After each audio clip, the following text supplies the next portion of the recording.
వచ్చామండి. ఈ మూసీ పరివాహక ప్రాంతాలు ఈ ఎఫెక్ట్ అయినవి అంటే ఎఫ్టీఎల్లో ఏం లేదు మాది. ఈ బఫర్ జోన్ అంటున్నారు, మాకు అసలు తెలియదు. మేము ఇల్లు కట్టుకుని 27 ఇయర్స్ అయింది సార్. 27 ఇయర్స్ నుంచి మేము అన్ని లేఅవుట్లు, మాకు డాక్యుమెంటేషన్ అంతా లీగల్గా ఉంది. ఏది ఆక్రమణలు లేవు, ఇంకోటి లేవు, ఏమీ లేవు సార్. అక్రమాలు లేవు, ఆక్రమణలు లేవు సార్, ఏమీ లేవు. లీగల్గా ఉన్నాం. గవర్నమెంట్ మాకు రిజిస్టర్ చేసుకుని ఇప్పుడు 27 ఇయర్స్ నుంచి ఉంటున్నాం మేడం. మేడం మీరు వచ్చారు మా కాలనీకి మీరు.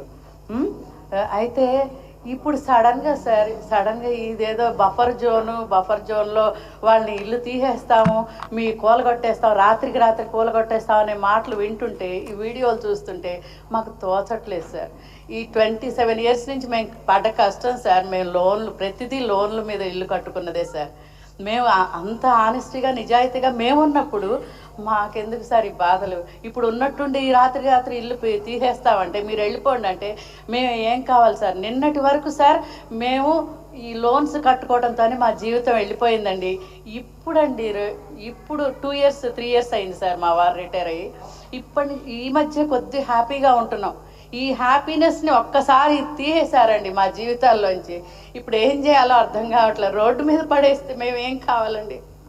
మమ్మల్ని అనాథల్ని చేస్తే మేమేం కావాలి మేడం? అది తోచట్లేదు మేడం.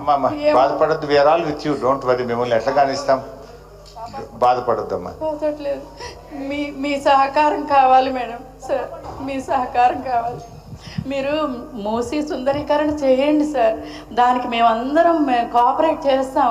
కానీ మా ఇళ్ళు పడగొట్టేసి మమ్మల్ని అనాథల్ని చేసి ఇన్ని ఏళ్ల బట్టి మేము ఉంటున్నది మీరు ఇచ్చేసి మమ్మల్ని రోడ్డును పడేసి మీరు ఏం సుందరీకరణ చేస్తారండి?